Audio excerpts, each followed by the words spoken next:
ನಾನು ರೆಡಿ ಆದೆ. ಸೊ ಹೀಗಿದೆ ಲುಕ್. ಗ್ರಾಮದೇವತೆ ಯಾರು ಇರ್ತಾರೆ ಅವರಿಗೆ ಈ ತಂಬಿಟಾರ್ತಿ, ಇನ್ನೊಂದು ತಂಬಿಟಾರ್ತಿ ಮಾಡಿರ್ತಾರೆ. Hi all, good morning. ಕತ್ಲೆ ಇದೆ, ಲೈಟ್ ಆನ್ ಮಾಡ್ತೀನಿ. ಸೊ ಮನೆಯಲ್ಲೆಲ್ಲರೂ ಆಲ್ರೆಡಿ ಎದ್ದು ಓಕೆ, ಗುಡ್ ಮಾರ್ನಿಂಗ್. ಮನೆಯಲ್ಲೆಲ್ಲರೂ ಆಲ್ರೆಡಿ ಎದ್ದು ಕೆಲಸ ಸ್ಟಾರ್ಟ್ ಮಾಡಿಬಿಟ್ಟಿದ್ದಾರೆ. ನಾನೆಲ್ಲ ಸ್ವಲ್ಪ ಲೇಟ್ ಆಗಿ 5:50. ಸೊ ಬನ್ನಿ, ನಾನು ನಿಮಗೆ ಮನೆ ಮುಂದೆ ಇರೋ ಕೂತು ರಂಗೋಲಿ ತೋರಿಸ್ತೀನಿ. ರಂಗೋಲಿ ಎಲ್ಲ ಹಾಕ್ಬಿಟ್ಟು ಹೋಗ್ಬಿಟ್ಟಿದ್ದಾಳೆ. ಸೊ ಆಚೆ ಕಡೆ ಇನ್ನೂ ಮಾಡಿಲ್ಲ. ಕೆಲವ್ರದ್ದು ಓಪನ್ ಮಾಡಿ ನೀರು ಹಾಕಿ ರಂಗೋಲಿ ಬಿಡ್ತಾ ಇದ್ದಾಳೆ. ಇನ್ನು ಕೆಲವರು ಇಲ್ಲ, ಡೋರ್ ಓಪನ್ ಮಾಡಿಲ್ಲ. ಸೊ ಇಲ್ಲಿ ಅಮ್ಮ ತಂಬಿಟ್ಟಿಗೆ ರೆಡಿ ಮಾಡ್ತಾ ಇದ್ದಾಳೆ. ತುಂಬ ಆಲ್ರೆಡಿ ಲೇಟ್ ಆಗಿಬಿಟ್ಟಿದೆ. ಸೊ ಫ್ರೆಶ್ ಅಪ್ ಆದಮೇಲೆ ಸಿಗ್ತೀನಿ. ನಾನು ರೆಡಿ ಆದೆ. ಸೊ ಹೀಗಿದೆ ಲುಕ್. ನಾನೇನು ಜಾಸ್ತಿ ರೆಡಿ ಆಗಿಲ್ಲ. ಸೊ ಕ್ವಿಕ್ಕಾಗಿ ಮನೇಲಿ ತಂಬಿಟ್ಟೆಲ್ಲ ಮಾಡಿ ಇಟ್ಬಿಟ್ಟಿದ್ದಾರೆ. ಆ್ಯಂಡ್ ಪೂಜೆ ಕೂಡ ನಡೀತಾ ಇದೆ ಇನ್ ಪ್ರೋಸೆಸ್. ನಾನು ನಿಮಗೆ ನಮ್ಮನೇಲಿ ಯಾವ ರೀತಿ ದೇವ್ರ ಮನೆ ಎಲ್ಲ ರೆಡಿ ಮಾಡಿ ಪೂಜೆ ಮಾಡ್ತಾ ಇದ್ದಾರೆ. ಆ್ಯಂಡ್ ತಂಬಿಟ್ಟು ಹೇಗೆ ರೆಡಿ ಮಾಡಿದ್ದೀವಿ ಅನ್ನೋದನ್ನ ತೋರಿಸ್ತೀನಿ, ಬನ್ನಿ. ಸೊ ಸ್ವೀಟ್ ಆ್ಯಂಡ್ ಕ್ಯೂಟಾಗಿ ಚಿಕ್ಕದಾಗಿ ನಮ್ಮ ಮನೆಯಲ್ಲಿ ಒಂದು ತಂಬಿಟ್ಟು ರೆಡಿ ಮಾಡಿದ್ದಾರೆ. ಇದು ತಂಬಿಟ್ಟು ಹೂವು, ಯಾರಿಗೆ ಗೊತ್ತಿಲ್ಲ ತೋರಿಸ್ತಾ ಇದ್ದೀನಿ. ಯೆಲ್ಲೋ ಕಲರು ಮತ್ತು ಇದು ರೆಡ್ ಕಲರ್ ತಂಬಿಟ್ಟು ಹೂವು. ಮಲ್ಲಿಗೆ ಹೂವು ಹಾಕಿದ್ದಾರೆ, ಗುಲಾಬಿ, ಕನಕಾಂಬ್ರ. ಸೊ ಒಳಗಡೆ ಅಲ್ಲಿ ಹೋಗಬೇಕಾದ್ರೆ ಕಡ್ಡಿ ಮತ್ತು ಈ ದೀಪ ಹಚ್ಕೊಂಡು ಹೋಗಬೇಕು. ಇದೇ ತಂಬಿಟಾರ್ತಿ ನಮ್ಮ ಮನೆಯಲ್ಲಿ ಮಾಡಿರೋದು. ಆ್ಯಕ್ಚುಲಿ ನಾನು ಹೇಳೋದೇ ಮತ್ತೆ, ಇದು ಬಂದು ಊರ ಹಬ್ಬ ಮಾಡ್ತೀವಿ ಅಲ್ವಾ. ಸೊ ಗ್ರಾಮದೇವತೆ ಯಾರು ಇರ್ತಾರೆ ಅವರಿಗೆ ಈ ತಂಬಿಟಾರ್ತಿ, ಇನ್ನೊಂದು ತಂಬಿಟಾರ್ತಿ ಮಾಡಿರ್ತಾರೆ. ಕ್ವಿಕ್ಕಾಗಿ ನಾನು ನಿಮಗೆ ದೇವ್ರ ಮನೆ ಕೂಡ ತೋರಿಸ್ತೀನಿ. ಆಲ್ರೆಡಿ ದೇವ್ರು ಬರ್ತಾ ಇದೆ, ಟೈಮ್ ಆಗಿಬಿಟ್ಟಿದೆ. ನಾನು ಎದ್ದು ರೆಡಿ ಆಗೋದು ಲೇಟ್ ಆಯಿತು. ಸೊ ಬನ್ನಿ. ಸೊ ನಾನು ಆಗಲೇ ಹೇಳಿದಾಗೆ ಇದು ಬಂದು ಗ್ರಾಮದೇವತೆಗೆ ತಂಬಿಟಾರ್ತಿ ಮಾಡ್ಕೊಂಡಿರ್ತೀವಿ. ಆ್ಯಂಡ್ ಈ ತಂಬಿಟಾರ್ತಿ ಬಂದು ನಮ್ಮದು ಗ್ರಾಮದೇವತೆ ಬಂದು ಬಾಣಂತ ಮಾರಮ್ಮ, ಅವ್ರ ಅಕ್ಕ ಬಂದು ಕಬಾಳಮ್ಮ ಅಂತ ಹೇಳ್ತಾರೆ.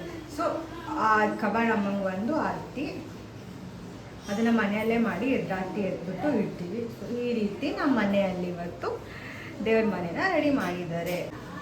ಇದೆಲ್ಲ ನನ್ನ ತಂಗಿನೇ ಮಾಡಿರೋದು. ಚೆನ್ನಾಗಿ ರೆಡಿ ಮಾಡಿದ್ದಾಳೆ ಅಲ್ವಾ.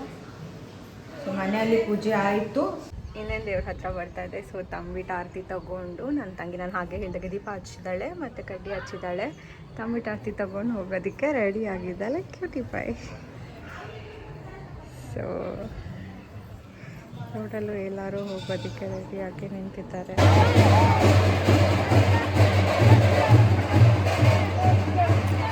ಈ ಥರ ಎಲ್ಲರೂ ಮನೆಯಿಂದ ತಂಬಿಟ್ಟು ಆರತಿನ ತೊಗೊಂಡು ಬರ್ತಾರೆ. ಕೆಲವರು ತುಂಬ ಚೆನ್ನಾಗಿ ಅಲಂಕಾರ ಮಾಡಿರ್ತಾರೆ, ಎಲ್ಲ ನೋಡ್ತಾ ಇರ್ಬೋದು. ಎಷ್ಟು ಚೆನ್ನಾಗಿ ದೊಡ್ಡದಾಗೆಲ್ಲ ಅಲಂಕಾರ ಮಾಡಿದ್ದಾರೆ. ಬಟ್ ಮೆಜಾರಿಟಿ ಬಂದು ನಮ್ಮ ಮನೇಲಿ ಹೇಗೆ ಮಾಡಿದ್ದೀವಿ ಅದೇ ಥರ ಸಿಂಪಲ್ಲಾಗಿ ತಂಬಿಟ್ಟು ಆರತಿನ ಮಾಡಿ ತೊಗೊಂಡು ಹೋಗ್ತಾರೆ. ಬಟ್ ದೊಡ್ಡ ತಂಬಿಟ್ಟು ಆರತಿ ರೆಡಿ ಮಾಡ್ಕೊಂಡು ಹೋಗ್ತಾರಲ್ಲ, ಅದು ನೋಡೋಕೆ ನಿಜವಾಗ್ಲೂ ತುಂಬ ಚೆನ್ನಾಗಿರುತ್ತೆ. ನಮಗೆ ನೋಡೋಕ್ಕದಷ್ಟು ಸಿಂಪಲ್ಲಾಗಿ ಕಾಣಿಸ್ತಾ ಇದೆ, ಬಟ್ ತುಂಬ ವೆಯ್ಟ್ ಇರುತ್ತೆ ಅದು. ಇವಾಗ ಇಲ್ಲಿ ದೇವಸ್ಥಾನ ಹತ್ರ ಬಂದಿದ್ದೀವಿ. ಕೊಂಡ ಹಾಯ್ತಾರೆ ಅಲ್ವಾ, ಅಲ್ಲಿ ಎಲ್ಲ ರೆಡಿ ಆಗಿದೆ. ಇವಾಗ ಜಸ್ಟ್ ಕೊಂಡ ಹಾಯೋದು ಒಂದೇ ಬ್ಯಾಲೆನ್ಸು. ಸೊ ದೇವಸ್ಥಾನದ ಸುತ್ತ ಒಂದು ಸುತ್ತ ಬರ್ತಾರೆ, ಆಲ್ರೆಡಿ ಬಂದಾಗಿದೆ. ಇಲ್ಲಿ ಮುಂದೆ ಹೋಗ್ತಾ ಇರೋದು ಸಿಡಿರಣ್ಣ, ಇದು ಚಿಕ್ಕದಾಗಿದೆ. ಆ್ಯಂಡ್ ಹಿಂದೆಗಡೆ ಅಲ್ಲಿ ಕುಣಿಸ್ತಾ ಇದ್ದಾರೆ ಅಲ್ಲ ದೇವರು, ಅದು ಬಂದು ಕಬಾಳಮ್ಮ. ಸೊ ಅದು ಬಂದು ಎದುರುಗಡೆ ನಿಂತ್ಕೊಂಡು ಆ ಕಡೆಯಿಂದ ಬಾಣಂತ ಮಾರಮ್ಮನ ಕರೆಯೋ ಥರ ಈ ಕಡೆ ಸೈಡ್ ಇರುತ್ತೆ ಕಬಾಳಮ್ಮ. ಸೊ ಆ ಕಡೆಯಿಂದ ಬಂದು ಬಾಣಂತ ಮಾರಮ್ಮನ ಇದು ಕರ್ಗ ಹೊತ್ಕೊಂಡಿರ್ತಾರಲ್ವ, ಅವ್ರು ಆ ಕಡೆಯಿಂದ ಈ ಕಡೆಗೆ ಕೊಂಡ ಹಾಯ್ಕೊಂಡು ಬರ್ತಾರೆ ದೇವರು. ಸೊ ಅದಾದಮೇಲೆ ಅವ್ರು ಒಳಗಡೆ ಹೋಗ್ತಾರೆ. ಅವ್ರು ಒಳಗಡೆ ಹೋದ್ಮೇಲೆ ಎಲ್ಲರೂ ತಂಬಿಟ್ಟು ಆರತಿನ ತಗೊಂಡು ದೇವ್ರ ಹಿಂದೆಗಡೆ ದೇವಸ್ಥಾನ ಒಳಗಡೆ ಹೋಗ್ತಾರೆ. ಇದಿಷ್ಟು ಬಂದು ಕೊಂಡ ಹಾಯೋದು ಪ್ರೋಸೆಸ್ಸು. ನಾನು ಇವಾಗ ತೋರಿಸ್ತೀನಿ ಕೊಂಡ ಹೇಗೆ ಹಾಕ್ತಾರೆ ಅಂತ.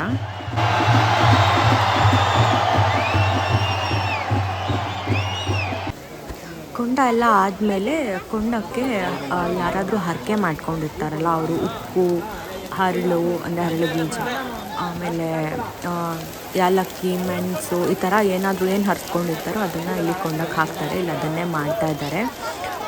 ಜಾಸ್ತಿ ಉಪ್ಪು ಮತ್ತು ಹರಳನ್ನೇ ಹಾಕ್ತಾರೆ. ನಾನು ಕೂಡ ಯಾಲಕ್ಕಿ ಮತ್ತು ಮೆಣಸನ್ನು ಹಾಕ್ತಾಯಿದ್ದೀನಿ ಕುಂಡಕ್ಕೆ. ಸೊ ಹಾಕಿ ಮುಗಿಸ್ಬಿಟ್ಟು ಇವಾಗ ಕ್ವಿಕ್ಕಾಗಿ ಮನೆಗೆ ಹೋಗ್ತಾಯಿದ್ದೀನಿ. ಮನೆಯಲ್ಲಿ ಬೆಳಿಗ್ಗೆ ಚಿಕನ್ ಪಲಾವ್ ಮಾಡಿದ್ರು. ಬ್ರೇಕ್ಫಾಸ್ಟ್ ಮುಗಿಸ್ಕೊಂಡೆ ಮಧ್ಯಾಹ್ನಕ್ಕೆ ಚಿಕನ್ ಗ್ರೇವಿ, ಪೂರಿ ಮತ್ತು ಮಟನ್ ಸಾಂಬಾರು ಮಾಡಿದರು. ಮನೆಯಲ್ಲಿ ತುಂಬ ಜನ ಇದ್ದಿದ್ದರಿಂದ ರೆಕಾರ್ಡ್ ಮಾಡೋದಕ್ಕೆ ಆಗಿಲ್ಲ. ಇದಿಷ್ಟು ನಮ್ಮ 3 ಹಬ್ಬ ಆಗಿತ್ತು. ಹೇಗಿತ್ತು ನಮ್ಮ 3 ಹಬ್ಬ ಅನ್ನೋದನ್ನು ಕಮೆಂಟ್ ಮಾಡೋದು ಮರಿಬೇಡಿ. ಹಾಗೆ ಸಬ್ಸ್ಕ್ರೈಬ್ ಮಾಡೋದನ್ನು ಮರಿಬೇಡಿ. Thank you. ಬಾಯ್.